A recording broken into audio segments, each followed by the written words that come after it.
ফালাউলা নাফার মিন কুল্লি ফিরকাতিম মিনহুম তাইফাতুল লিয়াতাফাক্কাহু ফিদ্দীন ওয়া লিউনযিরু কওমাহুম ইযা রাজাউ ইলাইহিম লাআল্লাহুম ইয়াহযারুন। আল্লাহ বলেন, তোমাদের কাউম থেকে, গ্রাম থেকে, পাড়া থেকে কিছু সংখ্যক লোক কেন বাহির হয় না, যারা দ্বীনের জ্ঞান অর্জন করবে, আলেম হবে, ফকী হবে, মুহাদ্দিস হবে, মুহাক্কিক হবে, যারা এগুলো অর্জন করার পর নিজের গ্রামে ফিরে এসে যেই সমস্ত মানুষ জাহান্নামের পথে চলে, ওই সমস্ত মানুষদেরকে ধরে নিয়ে এসে জান্নাতের পথ দেখাই দিবে। তার মানে আল্লাহ সুবহানাহু ওয়া তাআলা আমাদেরকে ইসলামের জ্ঞানকে অর্জন করতে বলেছেন। তবে ফকী, মুহাদ্দিস, মুহাক্কিক সবাই হতে পারবে না, তিনি ভালোভাবেই জানেন। এজন্য তিনি নির্দেশ করেছেন, ইকরা বিসমি রাব্বিকাল্লাযী খলাক। আমাদেরকে যেই বিষয়টা জানতে হবে, প্রথম আমার রবের পরিচয়টা আমাকে জানতে হবে। রাসূল করিম সাল্লাল্লাহু আলাইহি ওয়াসাল্লাম বলেন, তলাবুল ইলমি ফারিদাতুন আলা কুল্লি মুসলিম। প্রত্যেক মুসলিম নর নারীর জন্য দ্বীনি শিক্ষা অর্জন করা ফরজ। অতএব আমরা এই মাদ্রাসাটি দীর্ঘদিন থেকে আলহামদুলিল্লাহ চালু করে এসেছি। 1985 সালে মাদ্রাসাটি প্রতিষ্ঠিত হয়েছে। আমাদের মাদ্রাসায় একটি শাখা ছিল, সেটা হলো হিফজ বিভাগ। এই বিভাগে আলহামদুলিল্লাহ এখানে বাচ্চারা, এখানে ছাত্ররা দ্বীনি শিক্ষা অর্জন করার পাশাপাশি হাফেজ হন, কিন্তু এখান থেকে আলেম হন না, মুহাদ্দিস হন না, এখান থেকে কারি হন না। কিন্তু আমরা চিন্তা ভাবনা করেছি শুধুমাত্র হাফেজদের একটা প্রতিষ্ঠান এখানে থাকবে, তা কেমনে হয়? সবাই হাফেজ হওয়ার জন্য বাচ্চাদেরকে দিবে না। এজন্য বাচ্চাদের যেন প্রাথমিক শিক্ষা আল্লাহর পরিচয় যেন বুঝিয়ে দেওয়া হয়, প্রাথমিক শিক্ষায় যেন রাসূল করিম সাল্লাল্লাহু আলাইহি ওয়াসাল্লামের সুন্নতকে বুঝিয়ে দেওয়া হয়, কোরআন এবং হাদিস অনুযায়ী যেন জীবনযাপন করতে পারে। এজন্য আমরা একটি শাখা চালু করেছি 2025 সালে। সেটি হলো সিংহেরকুড়া আহমাদিয়া হাফিজিয়া কিন্ডারগার্টেন মাদ্রাসা। কিন্ডারগার্টেন শাখাটা আমরা নতুন চালু করেছি। প্রথম আমরা এখানে যখন চালু করেছিলাম, আমাদের এখানে বাচ্চা ছিল ৭০ থেকে ৮০ জন।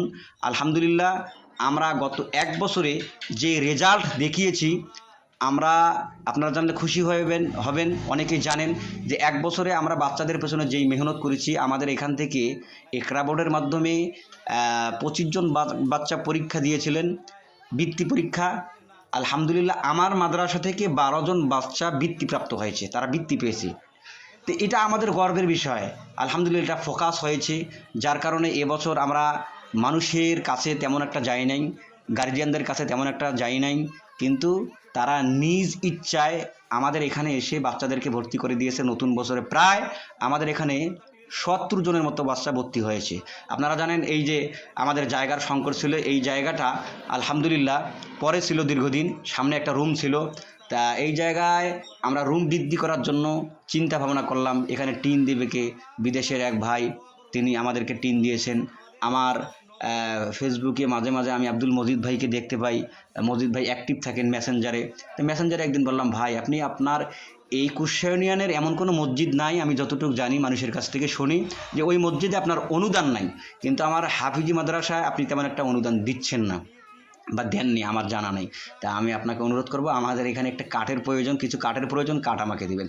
তা আব্দুল মজিদ ভাই বললেন, আলহামদুলিল্লাহ তোমাকে দিয়ে দেবো। তা তেনার এই দানের জন্য আলহামদুলিল্লাহ আমরা আল্লাহর কাছে শুকরিয়া আদায় করি, তেনার জন্য আমরা দোয়া করি যে আমরা এই রুমটাকে সুন্দরভাবে সাজিয়ে তুলতে পেরেছি, যার কারণে এই রুমেই আমরা আজকে অনুষ্ঠান করলাম, যে রুমটাও উদ্বোধন হবে।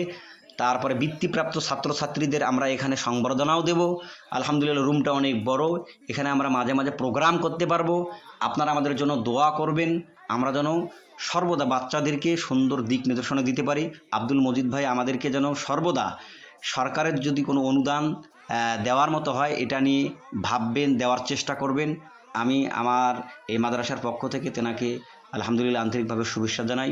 আমাদের জন্য দোয়া করবেন। আমাদের এখানে সমস্ত শিক্ষকরা ট্রেনিংপ্রাপ্ত, তারা ট্রেনিংপ্রাপ্ত হওয়ার কারণে আজকে আমাদের এই ফসল আমাদের ইকরা বোর্ডের মাধ্যমে ট্রেনিং দিয়েছেন। আলহামদুলিল্লাহ আপনারা সবাই দোয়া করবেন। পরিশেষে আবারও বলতে চাই, আমাদের এখানে প্রত্যেক শিক্ষকরাই ট্রেনিংপ্রাপ্ত, ম্যাডামরা ট্রেনিংপ্রাপ্ত ছিল না, কিন্তু আমরা আলহামদুলিল্লাহ বিশেষ এক মেহনতের মাধ্যমে তেনাদেরকেও ট্রেনিং দিয়েছে। তেনাদের হাতের লেখা দেখলে আমাদের মন ভরে যায়। বাচ্চারা তো আসলে শিক্ষকদের কাছ থেকে শিখবে। আমাদের প্রত্যেকটা শিক্ষক ট্রেনিংপ্রাপ্ত হওয়ার কারণে তাদের বাংলা লেখার ধাঁচ, ইংরেজি লেখার ধাঁচ, আরবি লেখার ধাঁচ এতটাই সুন্দর যে বাচ্চাদের লেখা দেখে অনেক অভিভাবকরা বলে যে আমরা তার সামনে লেখা লিখতে লজ্জাবোধ করি।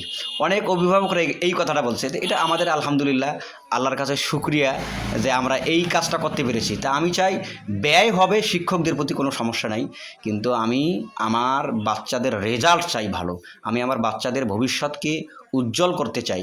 এজন্য আপনাদের বাচ্চারা এখানে আসবে, আপনারাও আসতেছেন, দেখতেছেন। আরও নতুন বছর যখন শুরু হবে ইনশাল্লাহ আমরা